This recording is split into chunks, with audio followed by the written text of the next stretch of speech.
الحمد لله رب العالمين والصلاة والسلام على رسوله الكريم أما بعد.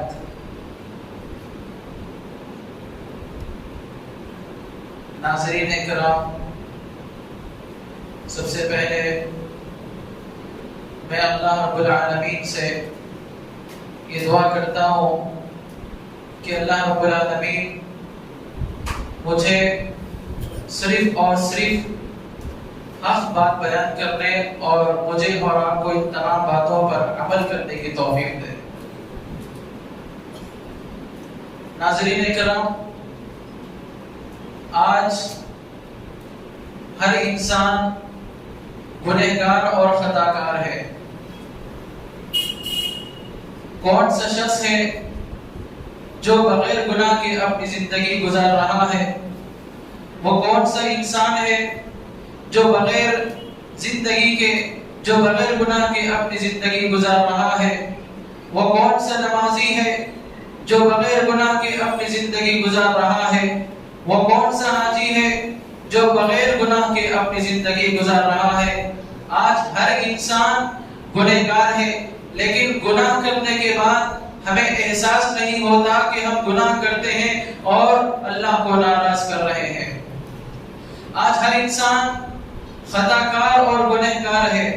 خطا کاروں سے بہتر وہ انسان ہے کہ جو سب سے زیادہ اللہ رب العالمین کے سامنے رجوع کرنے والا ہو. خطا کاروں سے بہتر وہ انسان ہے کہ جو سب سے زیادہ اللہ کے سامنے سجدہ کرنے والا ہو. خطا کاروں سے بہتر وہ انسان ہے کہ جو سب سے زیادہ اللہ رب العالمین سے توبہ کرنے والا ہو. خطا کاروں سے بہتر وہ انسان ہے کہ جو سب سے زیادہ اللہ رب العالمین سے توبہ اور استغفار ہو، اور وہ شخص اپنے دل کی گہرائیوں سے اللہ رب العالمین سے معافی مانگتا ہو اور توبہ کرتا ہو، سچے دل سے، صدقے دل سے اللہ کی بارگاہ میں اگر اپنی غلطیوں کی اصلاح کرنے والا، وہی شخص اللہ رب العالمین کو سب سے بڑا پیارا محبوب بنتا ہے. میرے بھائیوں، ترمذی کی روایت میں ہے کہ حضرت انس رضی اللہ تعالی عنہ فرماتے ہیں اللہ کے نبی صلی اللہ علیہ وسلم نے ارشاد فرمایا کہ کل بنی آدم خطاؤن وخیر الخطائین التوابون، کہ آج حضرت آدم علیہ السلام کی ساری اولاد خطا کار ہے، گنہگار ہے، لاچار ہے. خطا کاروں سے بہتر وہ انسان ہے کہ جو سب سے زیادہ اللہ رب العالمین کے سامنے توبہ کرنے والا، رجوع کرنے والا، سجدے کرنے والا، وہی شخص اللہ کو سب سے بڑا پیارا محبوب بنتا ہے. خطا کار انسان اپنی خطاؤں سے تب توبہ کرتا ہے کہ اپنے گناہوں کو بوجھ محسوس کرتا ہے. یعنی سچا مومن ہوتا ہی وہ ہے جو خالق کائنات کی نافرمانی کرنے کے بعد بے چین ہوتا ہے، تڑپتا ہے معافی مانگنے کے لیے، بے چین ہوتا ہے معافی مانگنے کے لیے. اور ایک سچا مومن ہوتا ہی وہ ہے اللہ کو راضی کرنے کے لیے، اللہ کو ناراض کرنے کے بعد اللہ کو راضی کرنے کے لیے اللہ کی بارگاہ میں آ کر توبہ اور استغفار کرتا ہے. حضرت عبداللہ بن مسعود رضی اللہ تعالی عنہ فرماتے ہیں کہ ایک مومن ہوتا ہی وہ ہے جو اپنے گناہوں کو بوجھ محسوس کرتا ہے. یعنی یوں بوجھ محسوس کرتا ہے کہ وہ کسی پہاڑ کے نیچے بیٹھا ہو، یعنی اسے اندیشہ ہو کہ میں پہاڑ کے نیچے بیٹھا ہوا ہوں، اگر وہ پہاڑ مجھ پر گر جائے تو میں ہلاک اور برباد ہو جاؤں گا. کیونکہ اس کو پتا ہے کہ میرے اوپر پتا ہے، لیکن وہ ہٹ جائے گا اور پہاڑ نیچے گر جائے گا. اگر اسے اندیشہ نہیں ہے کہ میرے اوپر پہاڑ ہے، لیکن اسے اندیشہ نہیں ہے کہ اگر وہ پہاڑ اس کے اوپر گر جائے تو وہ ہلاک اور برباد ہو جائے گا. جبکہ آج ہماری حالت یہی ہے کہ ہم گناہ پہ گناہ کرتے ہیں، لیکن ہمیں احساس نہیں ہو رہا ہے کہ ہم گناہ کر رہے ہیں. آج کے دن ہم نے کتنے گناہ کیا ہے، لیکن ہمیں احساس نہیں ہو رہا ہے کہ ہم اللہ کو ناراض کر رہے ہیں. لیکن ہمیں یہ احساس ہونا چاہیے کہ آج کے دن ہم نے اتنے گناہ کیا ہے، لیکن ہمیں احساس نہیں ہوتا کہ ہم اللہ کو ناراض کر رہے ہیں. ہمیں احساس ہونا چاہیے کہ ہم اللہ کو راضی کر لیں، اصلاح کرے، اللہ کی بارگاہ میں آ کر اپنی غلطیوں کی اصلاح کرے، توبہ کرے، استغفار کرے، اپنے دلوں میں اللہ کا خوف پیدا کرے، اپنے دلوں میں اللہ کا ڈر پیدا کرے، تاکہ ہم اللہ کے عذاب سے بچ سکے. آج کے مسلمانوں کے اندر، آج کے معاشرے میں ایسے بڑے بڑے گناہ ہیں، لیکن ایسے لگتا ہے کہ جیسے انہیں گناہوں کا کوئی عذاب کا کوئی ڈر ہی نہیں ہے، انہیں ان کے عذاب کا کوئی ڈر ہی نہیں ہے۔ مثلا ایسے گناہ ہے جو اللہ رب العالمین کبھی معاف نہیں کرتا، وہ یہ گناہ ہے جو اللہ کے علاوہ کسی مزاروں پر جا کر اللہ کے علاوہ ان کے سامنے سرزد ہوتے ہیں، اللہ کے علاوہ کسی اور کو مشکل کشا حاصل تصور کرتے ہیں، اللہ کے علاوہ کسی اور سے مدد مانگتے ہیں، اللہ کے علاوہ پھر اللہ کے علاوہ اللہ ہی کو وسیلہ بناتے ہیں، اللہ کے علاوہ کسی اور کے سامنے جا کر مدد مانگتے ہیں، ان کے سامنے سرزد ہوتے ہیں۔ لیکن یہ ایسے بڑے گناہ ہیں جسے اللہ رب العالمین کبھی معاف نہیں کرتا۔ اللہ ہم سب کو شرک سے محفوظ رکھے۔ اگر ہم انہیں بتاتے کہ اللہ کے علاوہ کسی اور کی عبادت کرنا شرک ہے، لیکن وہ ہم سے یہ کہتے ہیں کہ ہمارا عقیدہ ہی صحیح ہے، یہ جو ہم کام کرتے ہیں اللہ کو ہم ناراض کرتے ہیں، اللہ اکبر، اے بے وقوفو، اللہ رب العالمین الٹا تم سے ناراض ہو رہا ہے۔ آپ بتائیے کون سی شریعت میں ہے جو اللہ کے علاوہ کسی اور سے مدد مانگنا، کون سی شریعت میں ہے اللہ کے علاوہ کسی اور کو مشکل کشا حاصل تصور کرنا، کون سی شریعت میں ہے اللہ ہی کو وسیلہ بنانا، کون سی شریعت میں ہے ان سے مدد مانگنا، اپنی ہر مشکل ان کے سامنے رکھنا۔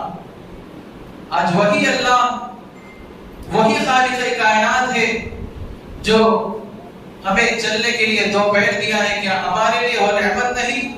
آج وہی اللہ دیکھنے کے لیے دو آنکھ دیا ہے، کیا ہمارے لیے وہ ہمارے لیے نعمت نہیں؟ آج وہی اللہ جو ہمیں 3 ٹائم رزق دے رہا ہے، کیا ہمارے لیے وہ نعمت نہیں؟ آج وہی اللہ جو ہمارے لیے آرام کرنے کے لیے ہر چیز مسخر کر رہا ہے، کیا ہمارے لیے وہ نعمت نہیں؟ ہم نے اللہ کی حد کو پار کر دیا ہے، لہذا میرا بتلانے کا مقصد یہ ہے کہ ایسے گناہ ہے جسے اللہ رب العالمین کبھی معاف نہیں کرتا۔ اللہ کے نبی صلی اللہ علیہ وسلم کہتے ہیں جو میرے دین میں نئے نئے کام ایجاد کرتا ہے وہ بدعت ہے، اور ہر بدعت گمراہی ہے، اور ہر گمراہی جہنم میں لے کر چلے جانے والی ہے۔ ایسے لوگوں کو جو اللہ کے علاوہ کسی اور کی عبادت کرتے ہیں، ایسے لوگوں کو حوض کوثر کا پانی بھی نصیب نہیں ہوتا۔ جب قیامت کے دن یہ لوگ حوض کوثر کے سامنے کھڑے ہوں گے تو ایسے لوگوں کو فرشتے دھکے مار مار کر ہٹا دیا جائے گا۔ اللہ کے نبی کہتے ہیں اے فرشتوں، میری امت ہے وہ، یہ تم نے دھکے مار مار کیوں ہٹاتے ہو؟ فرشتے کہتے ہیں اے اللہ کے نبی، آپ جانتے نہیں کہ آپ کی وفات کے بعد ان لوگوں نے دین میں نئے نئے کام ایجاد کیے تھے۔ اللہ اکبر۔ اللہ ہم سب کا ایسے بڑے گناہوں سے محفوظ رکھے۔ جو آج ہمارے مسلمانوں کے اندر ایسے گناہ موجود ہیں جو ہم گناہ ہی نہیں سمجھتے، ہاں موجود ہے ہمارے مسلمانوں کے اندر، وہ گناہ یہ ہے کہ نمازوں میں سستی کرنا، نمازوں کو چھوڑ دینا، بے نمازی بن جانا، اللہ کے گھر کو چھوڑ دینا، اللہ کے گھر سے دور ہونا، صدقہ اور خیرات نہیں کرنا، رشتہ داروں کے حقوق ادا نہیں کرنا، ماں باپ کی نافرمانی کرنا، والدین کی نافرمانی کرنا، والدین کے حقوق ادا نہیں کرنا، بیوی بچوں کے حقوق ادا نہیں کرنا، رشتے کے معاملے میں جھوٹ بول کر رشتہ اپنے طرف لانے کی کوشش کرنا، یہ آج ہمارے مسلمانوں کے اندر موجود ہے۔ میرا بتلانے کا مقصد یہ ہے کہ ایسے چیزوں سے ہمیں پاک ہونا چاہیے، ایسے چیزوں سے ہمیں دور رہنا چاہیے تاکہ ہم اللہ کے عذاب سے بچ سکیں۔ حضرت انس رضی اللہ تعالیٰ ان کے دور کے لوگوں سے کہا کرتے تھے اے لوگوں، یہ جو تم عمل کرتے ہو یہ تمہارا عمل بالکل آپ کے بال کی بال سے بھی باریک ہے۔ حضرت انس رضی اللہ تعالیٰ یہ ایسے لگتا ہے کہ جیسے انہیں گناہ ہی نہیں سمجھتے ہیں، نیکی ہی نہیں سمجھتے ہیں۔ وہ دور تھا جو نبی صلی اللہ علیہ وسلم کی وفات کے بعد دور تھا، وہ صحابہ کا دور تھا، وہ تابعین کا دور تھا۔ ایک آج کے دور میں حضرت انس رضی اللہ تعالیٰ عنہ موجود ہوتے تو ایسے چیزوں سے دور رہتے تھے، زناکاری سے دور رہتے تھے، شرک بدعت سے دور رہتے تھے، ساری چیزوں سے دور رہتے تھے۔ لیکن آج کے معاشرے میں آج کا ایسا دور ہو گیا ہے جسے ہم گناہ ہی نہیں سمجھتے ہیں۔ جہاں تک نبی صلی اللہ علیہ وسلم کا تعلق ہے، اگر اس میں اگر کوئی بندہ مومن اگر غفلت سے کوئی بڑا گناہ کرتا ہے تو چین سے نہیں بیٹھتا کہ جب تک کہ وہ اللہ سے سچی توبہ نہ کرے، تو وہ چین سے نہیں بیٹھتا کہ جب تک کہ وہ اللہ کی بارگاہ میں اگر اپنی غلطی کو اصلاح کرے، وہ چین سے نہیں بیٹھ سکتا جب تک کہ وہ اللہ کے سامنے اپنی غلطی کو رکھ دے۔ میرے بھائیوں، حضرت عمران بن حسین رضی اللہ تعالیٰ عنہ فرماتے ہیں اللہ کے نبی صلی اللہ علیہ وسلم کی خدمت میں ایک جرینا قبیلے کی ایک عورت حاضر ہوئی، کہنے لگی اے اللہ کے نبی، میں نے اللہ کی حد کو پار کیا ہے، لہذا آپ مجھ پر وہ حد قائم کریں۔ اللہ کے نبی صلی اللہ علیہ وسلم کہتے ہیں، اللہ کے نبی صلی اللہ علیہ وسلم اس سرپرست کو بلاتے ہیں، کہتے ہیں احسن الیہا فَإِذَا وَدَعْتُ فَأْتِنِ بِهَا، اس خاتون کے ساتھ اچھا سلوک کیا جائے، اس خاتون کے ساتھ اچھا برتاؤ کیا جائے، اور اگر وہ خاتون بچہ جنم دے تو میرے پاس لے آنا۔ لہذا وہ شخص ایسا ہی کرتا ہے۔ آخرکار اللہ کے نبی صلی اللہ علیہ وسلم اس خاتون کے اوپر رحم کی سزا نافذ فرمائی دی گئی، اور جب رحم کی سزا نافذ کر دی گئی تو اللہ کے نبی صلی اللہ علیہ وسلم اس کی نماز جنازہ پڑھائی، اور حضرت عمر نے کہا اے اللہ کے نبی، اس کی نماز جنازہ آپ نے کیسے پڑھائی، حالانکہ تو اس نے بدکاری کا کام کیا ہے، اے اللہ کے نبی اس کی نماز جنازہ آپ کیسے پڑھائی، اس نے تو زنا کا کام کیا ہے، اے اللہ کے نبی اس کی نماز جنازہ آپ نے کیسے پڑھائی، اس نے تو ایسا کام کیا ہے جسے اللہ رب العالمین کبھی معاف نہیں کرتا۔ اللہ کے نبی صلی اللہ علیہ وسلم حضرت عمر سے کہتے ہیں اے عمر، تم جانتے نہیں ہو کہ اس خاتون نے کیسی توبہ کی ہے، اے عمر تم جانتے نہیں اس خاتون نے ایسی توبہ کی ہے، اگر اس توبہ کو مدینہ کے 70 افراد میں اگر تقسیم کیا جائے تو سب کے لیے کافی ہو جائے۔ اس خاتون نے اپنی جان کو اللہ کی راہ میں قربان کر دی۔ وہ ایسی کیسی توبہ تھی جو اللہ کے نبی صلی اللہ علیہ وسلم رحم کی سزا نافذ فرما دی گئی۔ حضرت بریدہ رضی اللہ تعالیٰ عنہ کہتے ہیں اللہ کے نبی صلی اللہ علیہ وسلم کی خدمت میں حضرت معاذ بن مالک رضی اللہ عنہ حاضر ہوتے ہیں، کہتے ہیں کہ یا رسول اللہ طہرنی، اے اللہ کے نبی مجھے پاک کیجئے۔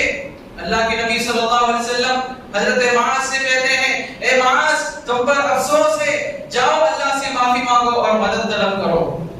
پھر معاذ تھوڑی دور جاتے ہیں، پھر واپس آتے ہیں، کہتے ہیں کہ یا رسول اللہ طہرنی، اے اللہ کے نبی مجھے پاک کیجئے۔ اللہ کے نبی صلی اللہ علیہ وسلم پھر معاذ رضی اللہ تعالیٰ سے کہتے ہیں اے معاذ تم پر افسوس ہے، جاؤ اللہ سے معافی مانگو۔ حضرت معاذ پھر تھوڑی دور جاتے ہیں، پھر واپس آتے ہیں، پھر تیسری مرتبہ حضرت معاذ آتے ہیں یا رسول اللہ طہرنی، اللہ کے نبی مجھے پاک کیجئے۔ اللہ کے نبی تیسری مرتبہ بھی یہی کہتے ہیں اے معاذ تم پر افسوس ہے، جاؤ اللہ سے معافی مانگو۔ آخرکار حضرت معاذ رضی اللہ تعالیٰ عنہ چوتھی مرتبہ آتے ہیں، کہتے ہیں پھر یہی عرض کرتے ہیں، اللہ کے نبی صلی اللہ علیہ وسلم چوتھی مرتبہ بھی یہی عرض کرتے ہیں فیما اطہرک، اے معاذ تمہیں کس چیز سے پاک کروں؟ معاذ رضی اللہ تعالیٰ عنہ کہتے ہیں کہ اللہ کے نبی میں نے زنا کیا ہے۔ اللہ کے نبی صلی اللہ علیہ وسلم کہتے ہیں اے معاذ تمہارا دماغی توازن تھوڑا ٹھیک ہے، یہ تم کیسی بات کرتے ہو؟ اے معاذ کہیں تم نے شراب تو بھی نہیں رکھی ہے؟ اللہ کے نبی صلی اللہ علیہ وسلم ایک شخص کو ان کے سامنے بھیجتے ہیں، ان کے منہ سے منہ لگا کر وہ سنو اور دیکھو کہ کہیں معاذ نے تو شراب تو نہیں پی رکھی ہے۔ وہ شخص جاتا ہے اور ایسا ہی کرتا ہے، اللہ کے نبی صلی اللہ علیہ وسلم کی خدمت میں حاضر ہوتا ہے، کہتا ہے اللہ کے نبی حضرت معاذ کے منہ سے شراب کی بو محسوس نہیں ہو رہی ہے۔ اللہ کے نبی صلی اللہ علیہ وسلم فرماتے ہیں اے معاذ قطعی تم نے زنا کیا ہے؟ ہاں اللہ کے نبی۔